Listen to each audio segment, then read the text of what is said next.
Assalamualaikum warahmatullahi wabarakatuh. Alhamdulillahi rabbil alamin. Wassalatu wassalamu ala ashrafil anbiya'i wal mursalin, imamul muttaqin wa ala alihi wa sahbihi ajma'in. Amma ba'd. Rabbi shrah li sadri wa yassir li amri wahlul 'uqdatam min lisani yafqahu qawli.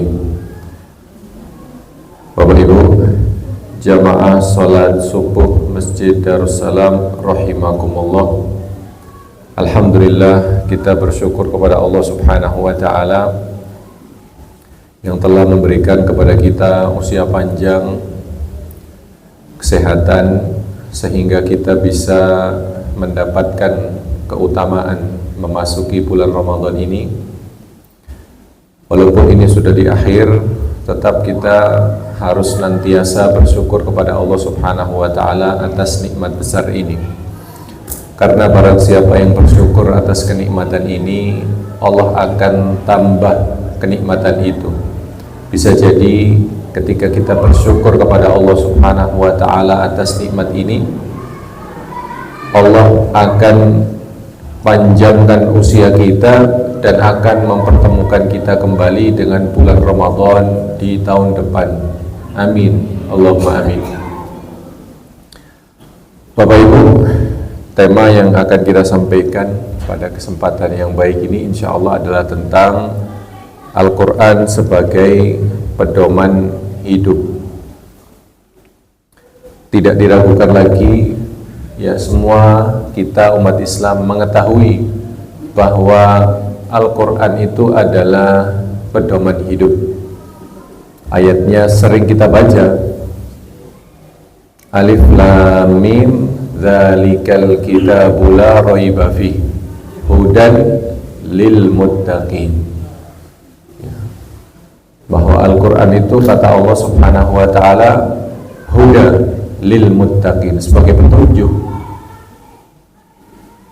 hambanya di dalam mengarungi kehidupan. Dan Rasulullah SAW juga pernah mengatakan bahwa aku tinggalkan kepada kalian dua perkara yang jika kalian itu berpegang teguh dengan dua perkara ini, kalian tidak akan tersesat selama-lamanya. Apa itu? Kitabullah wa sunnati, Al-Quran dan sunnahku. Tapi masalahnya Bapak Ibu, kita ini punya permasalahan dengan Al-Quran. Kita harus selesaikan permasalahan kita dengan Al-Quran terlebih dahulu, sehingga kita bisa menjadikan Al-Quran ini apa? Pedoman di dalam kehidupan kita. Kalau kita tidak menyelesaikan permasalahan kita dengan Al-Quran ini, kita tidak akan bisa memanfaatkan Al-Quran tersebut. Ya. Setidaknya ada 3 hal yang perlu kita koreksi muamalah kita dengan Al-Quran. Karena sebenarnya kita itu sudah punya kunci kebahagiaan. Maka kenapa kita ini hidup tidak bahagia? Kenapa kita ini hidupnya itu sumpek? Padahal kunci kebahagiaan itu ada bersama kita, yaitu apa? Al-Quranul Karim.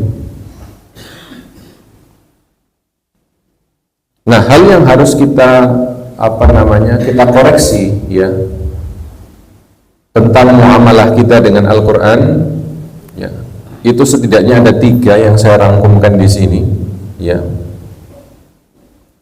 Tapi sebelum kita masuk ke 3 poin ini, ya, kita perlu bertanya, kenapa Al-Quran ini diturunkan oleh Allah Subhanahu wa ta'ala? Apa tujuan Allah Subhanahu wa ta'ala menurunkan Al-Quran?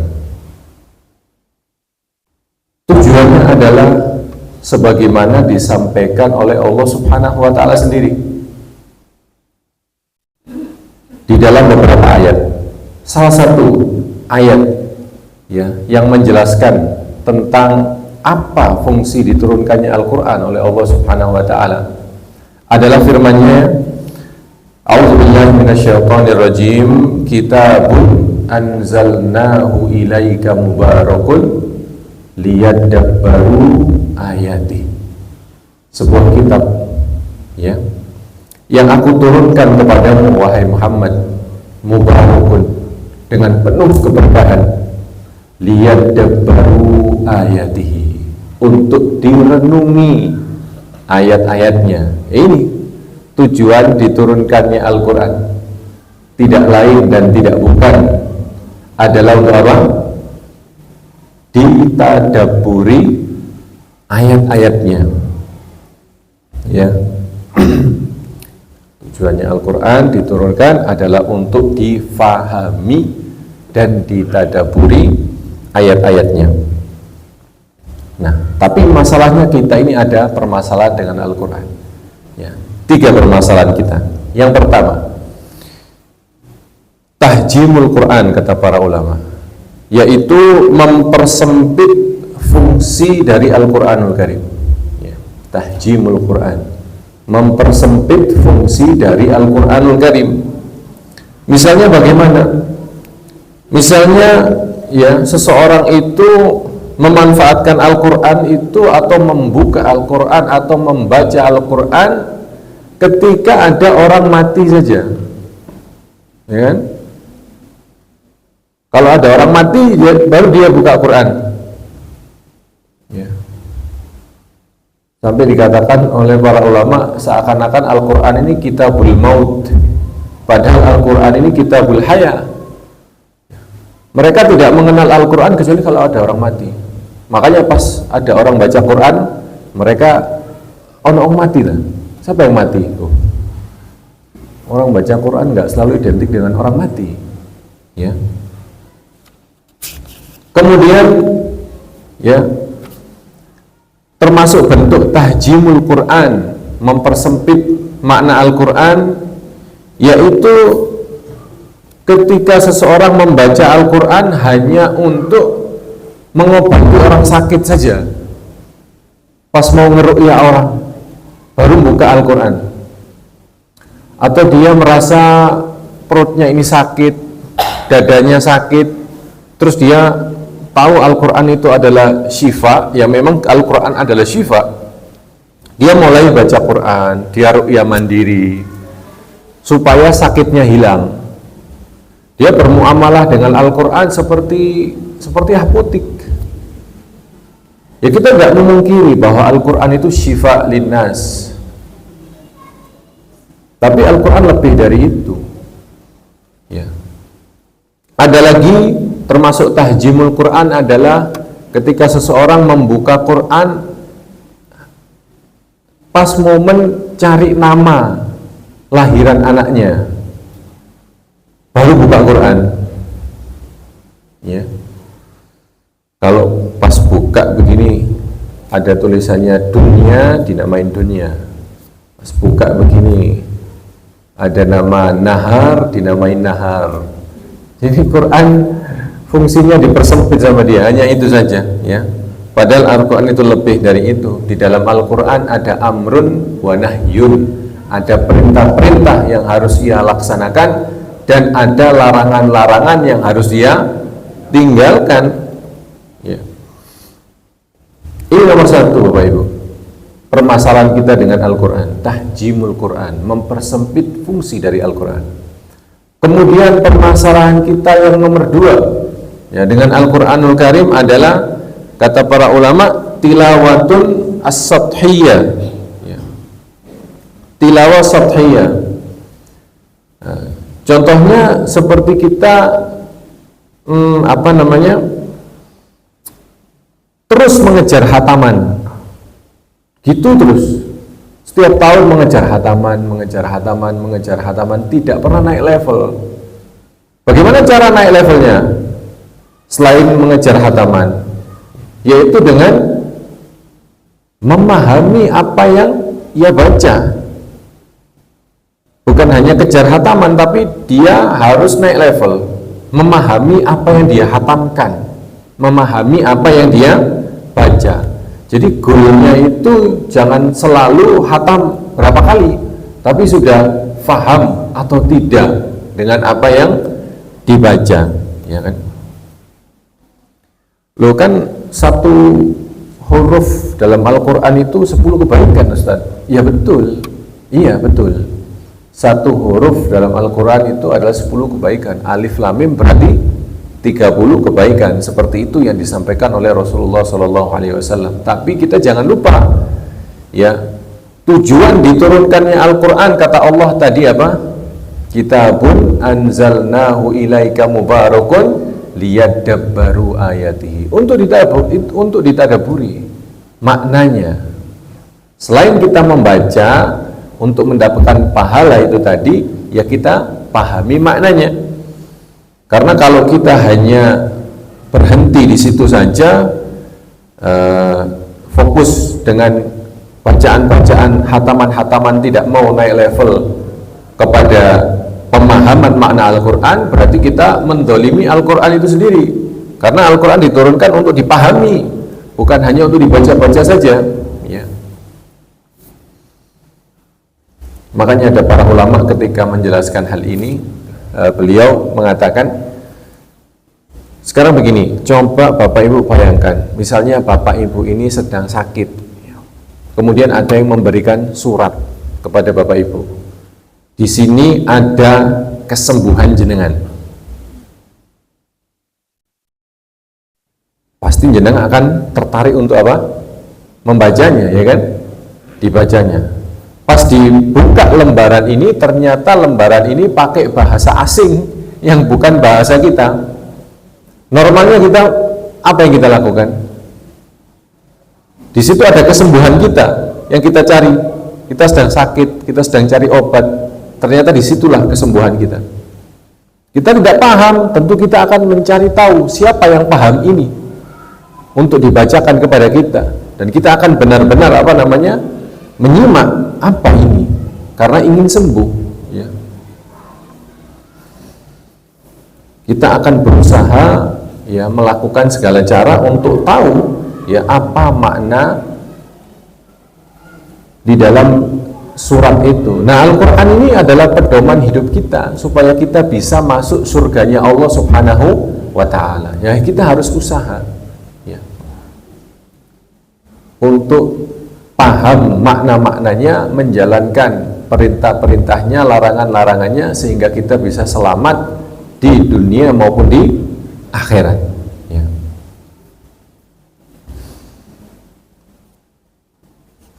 Mungkin juga sebagian ada yang bertanya, Ustaz, kalau bulan Ramadan ini baiknya kejar hataman Quran atau lebih baik tadabbur makna walaupun tidak selesai, ya kan? Ya, memang hal ini kerap ditanyakan para ulama, jawabannya beragam juga. Ada yang tetap mengatakan kalau bulan Ramadan kejar hataman, khusus bulan Ramadan. Ada yang mengatakan kalau bisa menggabungkan antara keduanya, maka bagus. Ada juga yang mengatakan tidak, tadabbur lebih afdol, karena memang tujuan Al-Quran diturunkan untuk apa? Tadabbur. Ya, memang jadi ada perselisihan di antara para ulama. Intinya semua baik, dan yang penting kita juga sudah harus naik level sekarang ini. Bukan hanya kejar hataman saja, tapi juga memahami apa yang kita baca, ya, supaya kita tidak zalim dengan Al-Quran itu sendiri, ya. Nah, Al-Quran sekali lagi diturunkan untuk ditadaburi maknanya, ya. Kalau kita sudah sering khatam Quran, tapi muamalah kita kepada suami kita kok masih kurang, muamalah kita kepada istri kita kok masih kurang, muamalah kita kepada tetangga kita kok masih kurang, ya ini perlu koreksi lagi, ya. Al-Quran diturunkan bukan hanya untuk itu, tapi untuk memperbaiki akhlak Anda, ya. Bagaimana hubungan Anda dengan Allah Subhanahu wa Ta'ala, ya. Itu perlu menjadi koreksi kita bersama, ya. Jadi ini yang kedua, ya, tilawah sathiyah. Ya.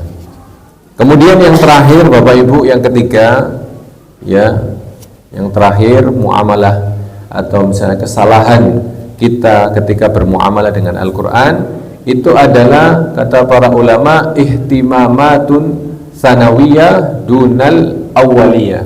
Kita terlalu fokus terhadap hal-hal yang bukan prioritas dan meninggalkan yang diprioritaskan. Sini kata para ulama seperti fokus terlalu ini di dalam Al-Quran. Misalnya berapa ayat-ayat yang ada dalam Al-Quran, totalnya itu berapa. Kemudian ada berapa huruf bah di dalam Al-Quran misalnya. Ada berapa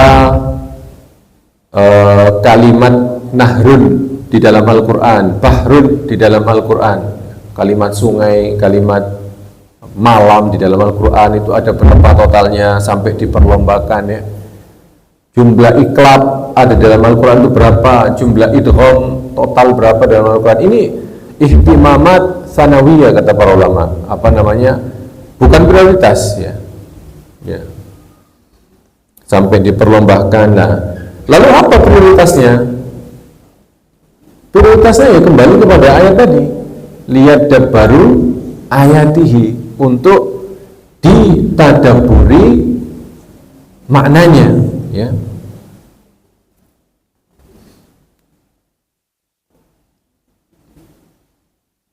Setidaknya ada dua prioritasnya. Untuk difahami maknanya satu, dan yang kedua ya bagaimana cara kita mempraktekkan Al-Quran itu sendiri, ya, kita harus tahu hal tersebut, ya. Oleh karena itu jamaah, kita juga sudah harus mengubah cara berpikir kita, ya. Jangan terus kejar-kejar hataman, tapi kita harus berpikir bagaimana cara memahami Al-Quran. Apa yang saya baca itu saya harus tahu, ya. Karena rugi seseorang itu kalau tidak paham dengan apa yang ia baca. Bahkan bisa jadi ia akan celaka nanti, ya. Dia tidak akan sadar-sadar. Padahal Al-Quran itu misalnya dia sedang sholat taraweh, imam baca tentang ayat-ayat riba misalnya, ya. Dan dia ini pelaku riba, dia tidak paham bahwa yang dibaca oleh imam itu tadi itu untuk dirinya, sedang menyindir dirinya. Karena dia tidak paham Al-Quran, jadi dia santai saja. Imamnya membaca wailun lil mutaffifin, sungguh celaka orang yang curang di dalam jual beli. Sementara dia apa? Jual belinya curang terus, bohong terus. Tapi karena dia tidak paham dengan apa yang ia dengar, tidak paham dengan apa yang ia baca, ya lewat begitu saja. Padahal isinya Al-Quran itu ada ancaman, selain bisyarah, kabar gembira, ada juga ancamannya. Karena dia tidak paham Al-Quran, tidak paham yang ia baca, ya lewat saja begitu, tidak membekas di hati, tidak membekas di hati. Padahal orang-orang jahiliyah itu salah satunya adalah sahabat Usaid bin Khudair, ketika Mus'ab bin Umair. Usaid bin Khudair ini orang Madinah. Mus'ab bin Umar adalah utusan Rasulullah SAW yang diutus untuk berdakwah di Madinah. Ya, ketika Mus'ab ini berdakwah, Usaid bin Khudair ini terganggu. Antum ngapain di sini? Ya, tinggalkan kami. Kalau antum masih sayang dengan nyawa antum, pergi dari sini. Kata Usaid bin Khudair seperti itu. Diusir Mus'ab bin Umar. Gak usah nisru di sini. Tinggalkan kami dengan berhala kami, kamu pulang ke sana ke Mekah. Ngapain kamu di sini? Dakwah-dakwah apa? Dakwah-dakwah segala. Kata Mus'ab bin Umair, "Tayyib, siap, wahai Usaid, saya akan pergi dari sini. Tapi setidaknya dengarkan apa yang saya dakwahkan. Kalau kalimat saya tidak membuatmu takjub, ya sudah, saya tak pulang ke Mekah." Nah, Usaid bin Khudair kok merasa iya benar juga. Coba apa yang kamu dakwahkan? Mus'ab bin Umair membaca ayat-ayat Al-Quran. Ya.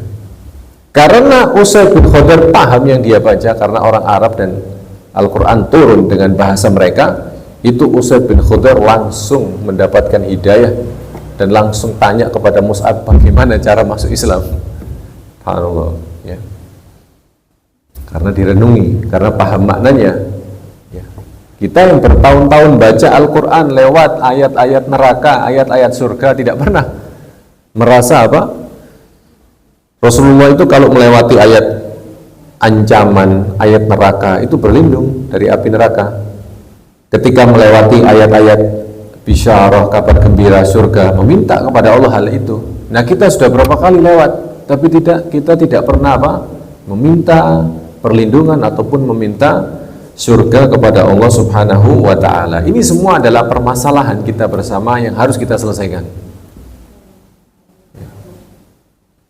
Agar itu tadi, kita bisa menjadikan Al-Quran sebagai pedoman hidup kita, berprinsip dengan Al-Quran, berakhlak dengan Al-Quran, sehingga kita berjumpa dengan Allah Subhanahu wa ta'ala ya dengan keadaan yang beruntung karena setelah mengikuti Al-Quranul Karim.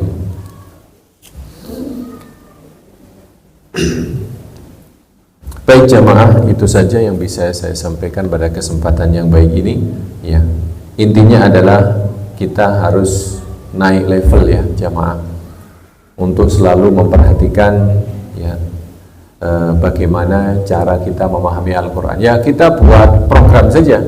Ya, sebagaimana kita membuat program di bulan Ramadan ini, kita kejar khataman, ya kan, di bulan Ramadan ini bagus, tidak ada masalah.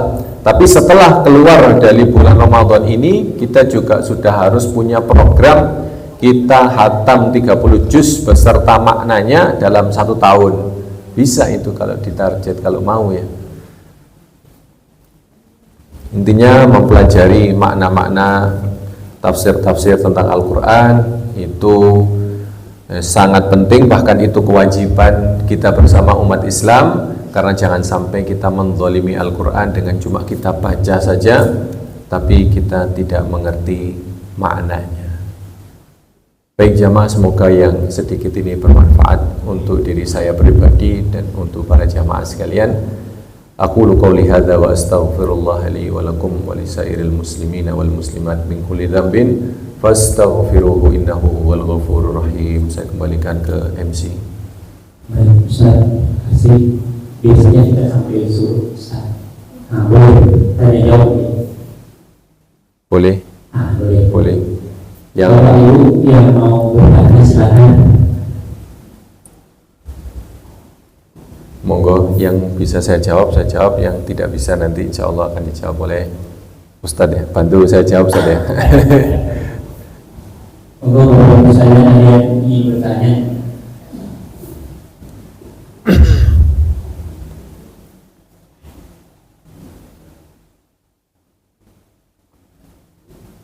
Ada yang ingin nanya.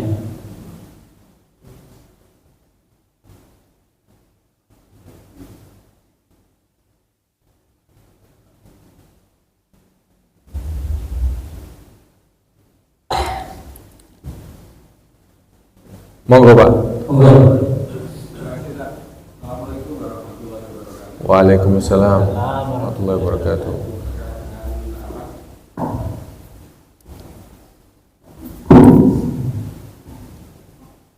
Terkait dengan yang disampaikan Ustaz tadi mengenai amalan-amalan di bulan Ramadan ini, antara membaca Al-Quran dan Al-Quran, yang ingin saya tanyakan mengenai bagaimana cara mentadaburi kalau kita sendirian ya, karena di dalam Al-Quran itu kalau kita hanya mengetahui artinya tanpa tafsirnya dan bimbingannya itu kan nanti kita salah ini teman-teman. Jadi mohon kira-kira seperti apa untuk secara personal kita mentadaburinya terhadap ayat-ayat Al-Quran itu sendiri. Nah, baik. Bagaimana cara kita mentadaburi Al-Quran kalau kita kita takut terjerumus kepada pemahaman yang salah gitu ya. Ya.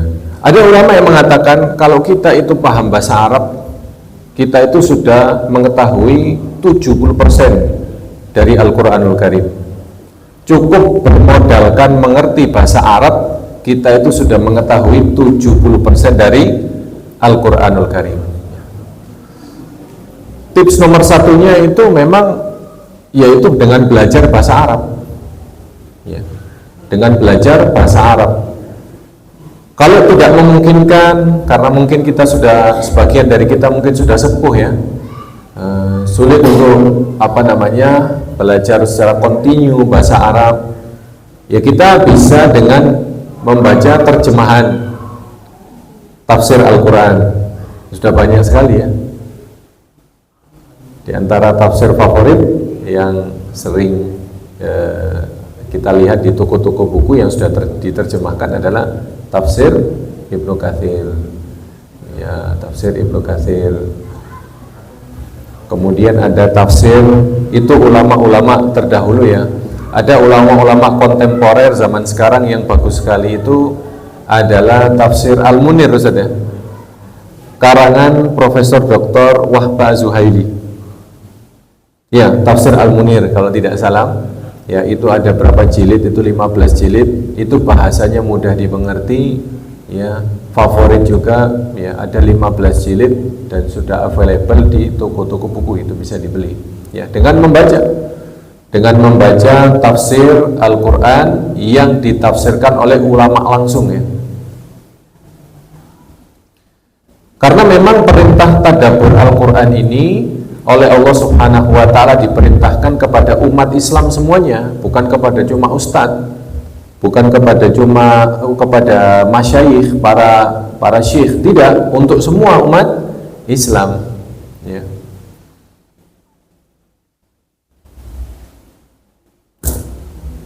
Dan insya Allah Allah akan memberi kemampuan kepada kita untuk mentadaburi, tidak perlu terlalu fokus nanti ini.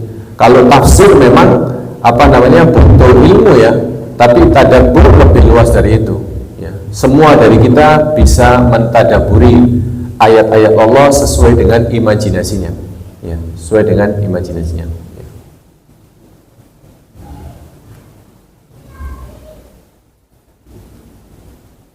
Baik, silahkan, mungkin ada yang lain. Ada yang lain Bapak Ibu sekalian, Ibu-ibu juga begini.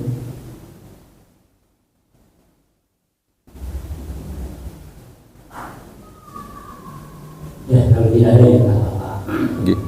Berarti penjelasannya sudah jelas, alhamdulillah. Tapi sebagai bentuk penghargaan itu, ketika ada orang berilmu di depan kita, sebaiknya kita bertanya. Itu adalah bentuk penghormatan kepada orang yang berilmu. Ustaz, mungkin saya juga ingin menanya Ustaz,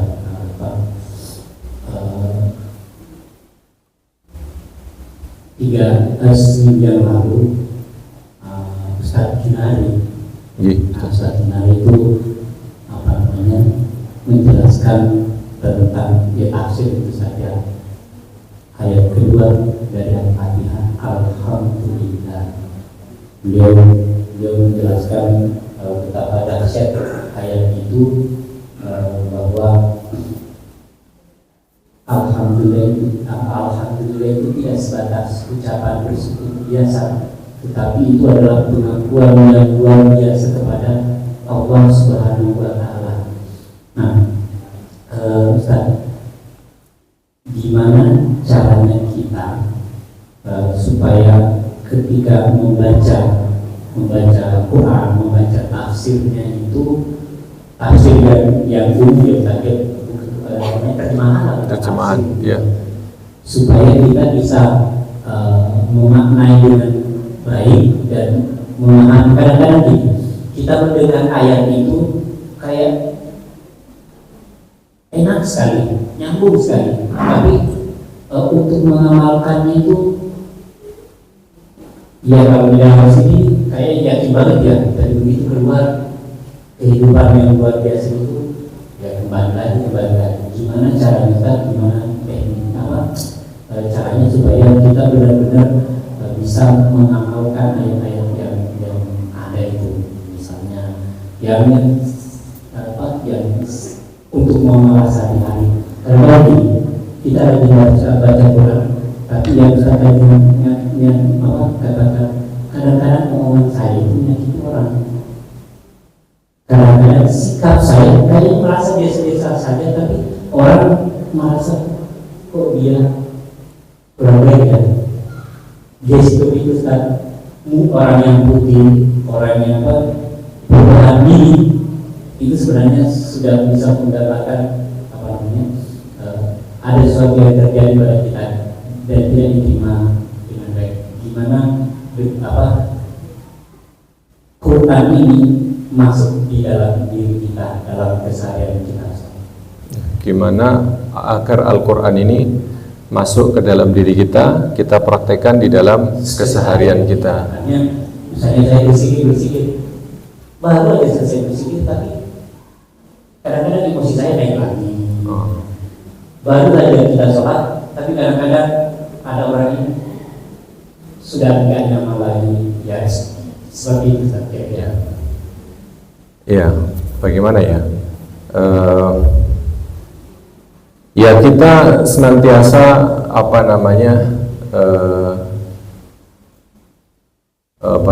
membaca Al-Quranul Karim itu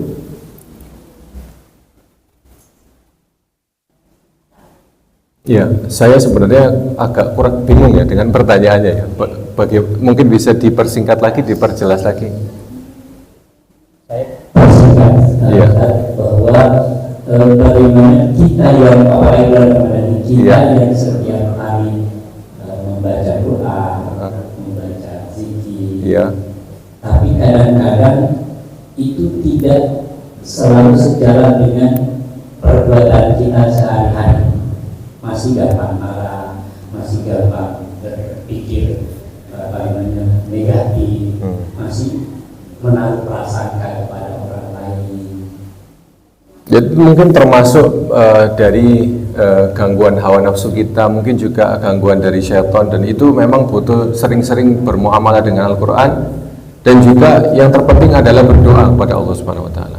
Berdoa meminta taufik agar Allah benar-benar memahamkan kepada kita Al-Quran dan bisa kita amalkan di dalam keseharian kita. Ini butuh taufik dari Allah Subhanahu Wa Taala. Ya. Kadang kita bisa mengamalkan, kadang kita tidak bisa mengamalkan. Makanya kita butuh berdoa. Allahumma tsabbit qalbi ala dinik. Ya Allah, sabbit ya Allah, kuatkan aku di dalam mempraktekkan agamamu. Ya, di dalam berada di atas jalan agamamu. Nah, ya butuh taufik dari Allah Subhanahu Wa Taala. Saya kira itu, ya. Dan semua kita merasakannya, bukan hanya Ustadz saja. Kita juga merasakannya, ya. Kadang kita di dalam bab ini alhamdulillah mantap karena sudah baca Quran, tapi dalam bab itu kita masih terjerumus, ya. Maka ya saran saya dan nasihat untuk diri saya pribadi dan pada para jamaah agar senantiasa berdoa kepada Allah Subhanahu Wa Taala untuk memohon taufik agar bisa menjalankan syariat Islam ini dengan kafah. Ya, semoga Allah Subhanahu Wa Taala menguatkan kita, memberikan kita hidayahnya. Amin. Terima kasih Ustaz. Mungkin bisa semua yang mestinya pasti niatnya Allah ya Ustaz ya. Betul. Semua yang mengurus masjid, semua yang melayani niatnya Allah ya Ustaz ya. Betul. Nah, tapi kadang-kadang niat baik saya, niat baik teman-teman, niat baik itu terkadang disalahartikan. Bukan tidak disalahartikan, kadang-kadang tidak cocok itu loh. Tidak cocok dengan tidak sejalan. Maksud saya yang baiknya seperti ini, maksudnya yang baiknya seperti ini, akhirnya timbul perselisihan, tidak cocokan itu antara kita yang ada di masjid, jadi masjid ini, antar pengurus, antar panitia, antar jamaah. Kadang-kadang ada kejadian seperti itu, sehingga apakah ini niatnya kita itu belum lurus atau gimana Ustaz? Karena kan kalau pemahaman saya, kalau niatnya karena Allah Subhanahu Wa Taala, maka harusnya perbuatan kebaikan itu tidak ada keseimbangan. Kalaupun saya berbeda, harusnya saya bisa memahami perbedaan itu ya saja. Bukan karena saya berbeda maka orang lain itu menjadi tidak cocok dengan saya. Harusnya seperti itu kan saja. Kalau misalnya, kenapa sih gitu? Apakah bisa jadi bahwa sebenarnya niat saya itu tidak karena Allah gitu, tidak ikhlas gitu misalnya. Apakah karena mungkin kadang-kadang saya berbuat begini karena mau dilihat,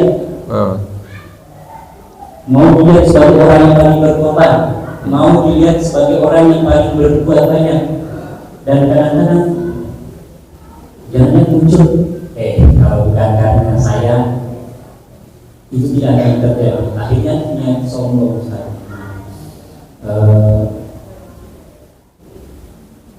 Mungkin Ustaz bisa memberikan apa? Iya. Ya, memang dalam pengurusan masjid ini butuh kekompakan ya. Di dalam mengurus masjid ini butuh kekompakan ya. Saya yakin semua yang memakmurkan masjid ini dari ketakmirannya sampai bawah itu punya niat yang tulus, niat yang baik untuk memajukan masjid ini ya. Jika jamaah punya saran, punya ide, itu bisa disampaikan secara langsung kepada ketakmiran ya kan, ketua takmir istilahnya. Nah, nanti ketua takmir yang akan menimbang maslahat dan madharatnya. Nah, ketika takmir ini kan yang memimpin masjid ini gitu. Ketika takmir ini memberi putusan baik, oke, bagus, alhamdulillah.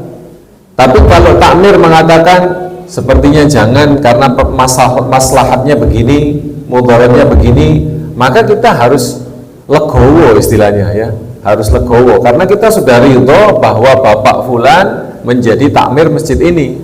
Itu termasuk bentuk akhlak kita kepada masjid, kepada pimpinan kita. Istilahnya takmir di sini adalah pimpinan kita. Nah, maka bukan berarti ketika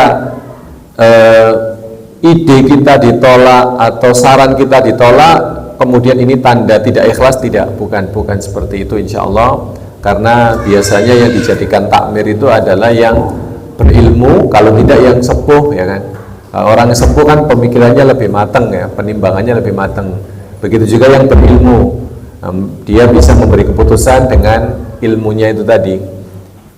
Jadi saran kami kepada jamaah yang punya ide, punya gagasan bagus ketika belum diasisi oleh takmir, tidak apa-apa, yang legowo saja. Itu bukan berarti panjenengan semua tidak ikhlas, bukan, karena memang keputusan itu ada di pemimpin kita dan kita harus hargai pemimpin masjid ini, begitu.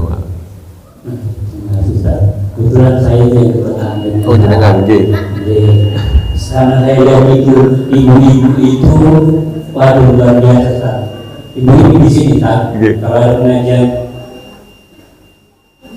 kita mau makan-makan, Ustaz, kami nggak perlu ngeluarin duit, bilang saja iya, terima kasih gitu ya, udah berganti gitu.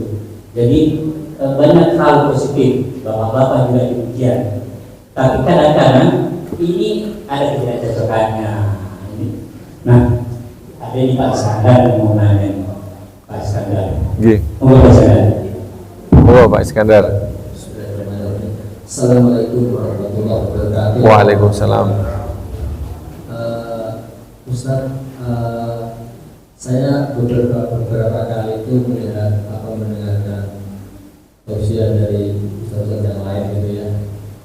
Tentang Al-Quran itu banyak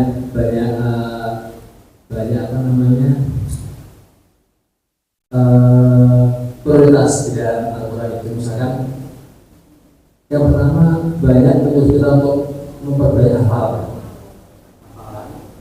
Kemudian ada juga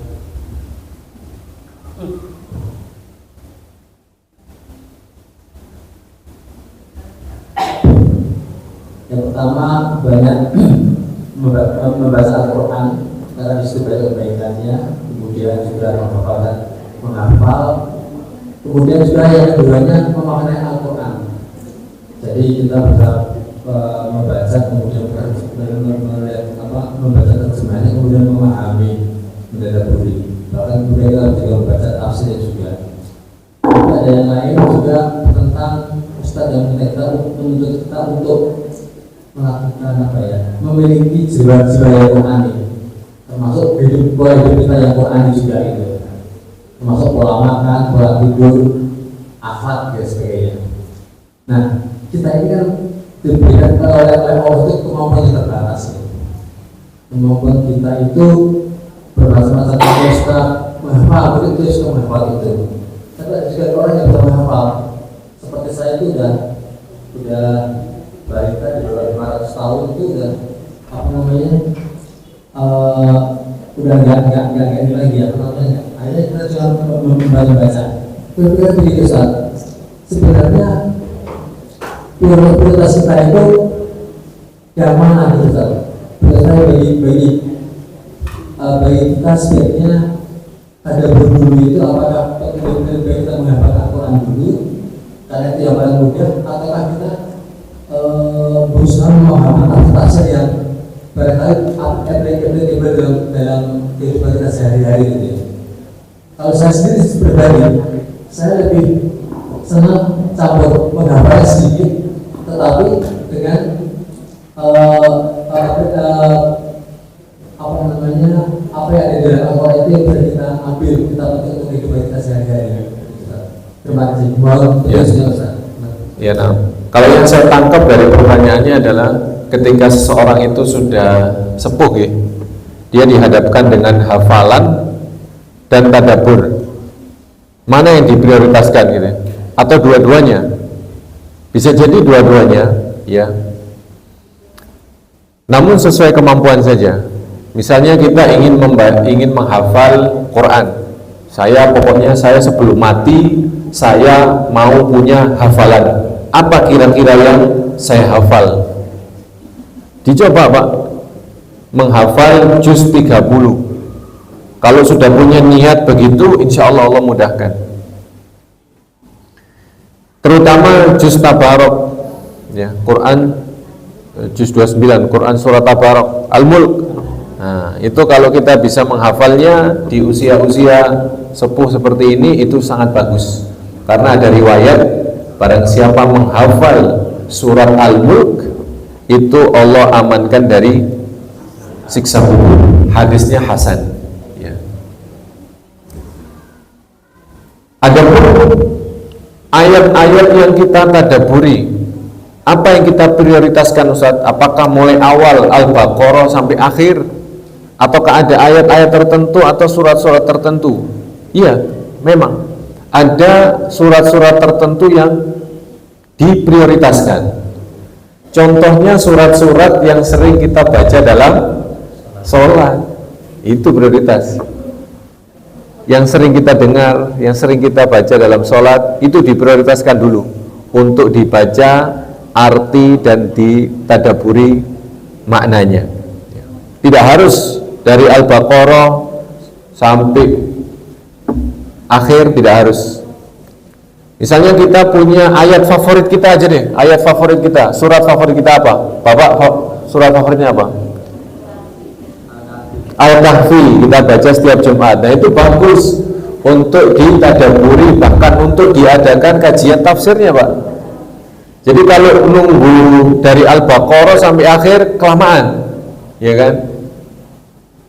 Mungkin yang bisa seperti itu mungkin santri-santri di ma'had, di pondok pesantren yang punya banyak waktu, mondok 6 tahun, 7 tahun, bisa itu. Tapi untuk jamaah masjid itu memang butuh ayat-ayat, surat-surat prioritas. Contohnya itu, ini bapaknya punya surat favorit Al-Kahfi. Nah, itu prioritas di tadabburi maknanya, dan ayat-ayat yang sering jenengan baca ketika sholat, itu Al-Fatihah terutama. Mungkin ibu-ibu ada yang punya surat favorit Al-Waqiah, Yasin, dibaca tafsirnya, ditadaburi maknanya. Yasin itu luar biasa Bapak Ibu, termasuk Al-Waqiah.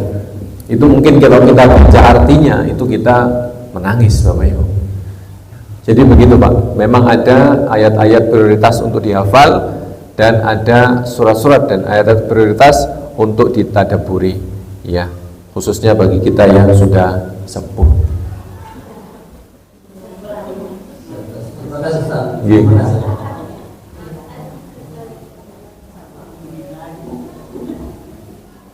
Cukup Ustaz? Mohon maaf, kayaknya tadi saya curhat. Oke, nggak apa-apa. Terima kasih Ustaz. Bapak Ibu jemaah, beliau ini ngaji mengisi kajian hari Kamis pada maghrib. Jadi Bapak ini ikut kajiannya beliau. Kepada saat itu. Ya. Baik, kita tutup kajian ini dengan doa kafaratul majlis. Subhanakallahumma wa bihamdika asyhadu an la ilaha illa anta astaghfiruka wa atubu ilaik. Assalamualaikum warahmatullahi wabarakatuh. Waalaikumsalam.